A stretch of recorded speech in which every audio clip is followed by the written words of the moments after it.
What if everything you were taught about the rapture was wrong? In my latest book, They Lied to You About the Rapture, we're diving deep into why the rapture is biblical, what the early church really believed, and how it's meant to inspire us to occupy till he comes. It's time to stop being fearful of the future and start living for it, because hope is worth defending. I am here with none other than Alan DiDio, and I got to tell you, I just love not only when Alan teaches, not only his programs and the way he interviews people, but Alan just wrote a new book on, guess what? The Rapture. Yeah. So we're going to talk about that, and I just really want to help, or maybe you can help me, invite Alan to the program. Alan, thank you so much for being here. Thank you so much, man. Brother, You are crushing it here at NRB. oh man. I mean, the people you've got coming through this booth, all the movers and shakers in the body of Christ want to talk to Joseph Z. Oh man, well I'll tell you, you know what's great though, is we got this side of the booth, and on the other side, you're over there. So we're Hidden way in the back. No, we're on this. Yeah, well, that's what I was hoping for. The redheaded stepchild. Hide Bishop Allen there in the back. And let Joseph Z be the face of it. Oh, No, no. you're doing an amazing job. This Oh, is beautiful. All you partners and friends out there, thank you for standing with this ministry and making this happen. It really is Alan. making a difference in the world. Thank you so much. Well, I want to get into your book. So you wrote a brand new book, and let's show the cover. I just got to show the cover of this thing. Look at this. They lied to you about the rapture. I just love this thing. And it's because you really take it apart. You take the argument apart, you put it back together, and there's so much controversy about this. So Alan, what's all the controversy? Help us understand the rapture. Well, this really started with the lies that people in our own camp. Yeah. And so people who are pre-trib, don't get nervous, because Jimmy Evans wrote a foreword to this book. Yeah. Perry Stone wrote a foreword, and our very own Joseph Z wrote an endorsement for this book, right. which I'm so thankful for, by the way. I was so grateful to do it. But I've seen so many attacks against the rapture of the church from post-tribbers and that kind of thing, and I answer all of those.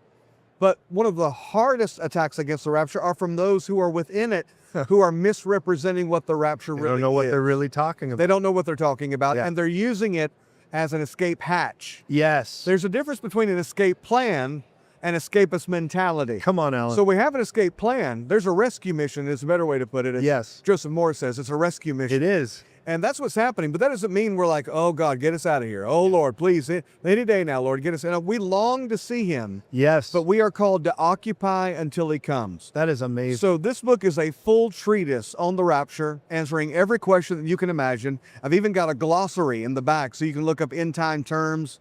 Well, so this is my favorite book I've ever done, 25 years in the making. No kidding. Well, Alan, you know, I read this book cover to cover, and it is phenomenal. It's well written, well thought out. Yeah. And you even answered questions that I had. I said, okay, Alan, what about the last Trump? What about this? Yes. And you put it in the book, and I'm so grateful, and you articulated. So in some of the debates you've had with Rapture and all that, have you seen people go, oh, I didn't know that? Yeah. Or, okay, talk about that. Well, most of the people that I talk with have a bad taste in their mouth concerning the rapture. They do. Because of who preached it to them. Yes. And how it was preached to them. Yes. So it's kind of a fear-mongering, fear-based thing. Yep. And they didn't realize that there's actually a blessed hope.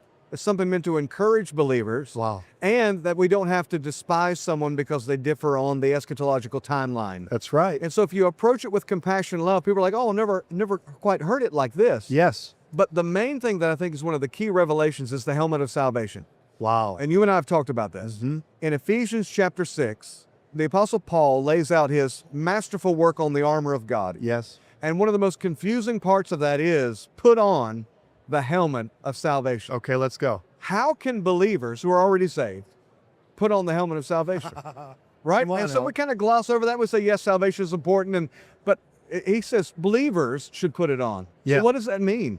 Well, if you read 1 Thessalonians chapter 5, which was written 10 years before Ephesians, Yes. Oh, wow. he says the helmet, not of salvation, That's right. but of the hope of salvation. And the case that I lay out in the book is that the rapture of the church and the expectation of his return is a helmet Come on. for the believer that protects you from end-time deception. Well, that's what it says. Encourage one another with these Yeah. words. You know, in Thessalonians, and you recognize that would be that same thought process. This is the hope of our salvation. Be encouraged that the rapture's coming, Yes. that God's going to make a way for you in the middle of it all. So I bet people are going to have their eyes open. I bet things are going to happen in their hearts, because this is a really powerful truth. And it's been hijacked by the wrong understanding Yes. in the body of Christ. So I'm just really hopeful about it, Alan. And I believe it's a now timely word. Are you seeing people wake up? Yeah, because it seems like this generation is so tired of the debate. Yeah. They've checked out, and they have this cute little saying, I'm not pre-trib, I'm not mid-trib, I'm not post-trib, I'm pan-trib. I'm pan. However it pans out, Yeah. that's okay with me. But what if that's not okay? Yeah. What if being pan-trib removes your helmet? Yeah. And so that's what people are waking up to. What if 1 out of every 8 prophecies is in the Bible is important? What if 2 Thessalonians, 1 Thessalonians, where 40% of 2 Thessalonians is Bible prophecy? Yeah. What if we really need to focus on these things? Yeah, that's right. And so they're waking up to that, and that's why this book is so important. Alan, let me just show everybody this one more time. Look at this. They lied to you about the rapture. You got to get it. Of course, where do you get this? EncounterToday.com? EncounterToday.com, RaptureBook.com. Oh, come on. It's easy to remember. That's awesome. RaptureBook.com, yeah. RaptureBook.com. We're going to put this in our bookstore too, josephz.com. Oh, come on. I encourage you guys to get it there, but go to Alan's site, get it. I got to tell you, this is really important and timely. Thank you for writing it, Alan. It's an honor to be on your Oh, program. bro, I love Thanks you. for standing with me. Let's do it again. Let's do this very soon. Anytime. All right, love you, brother. Love you too.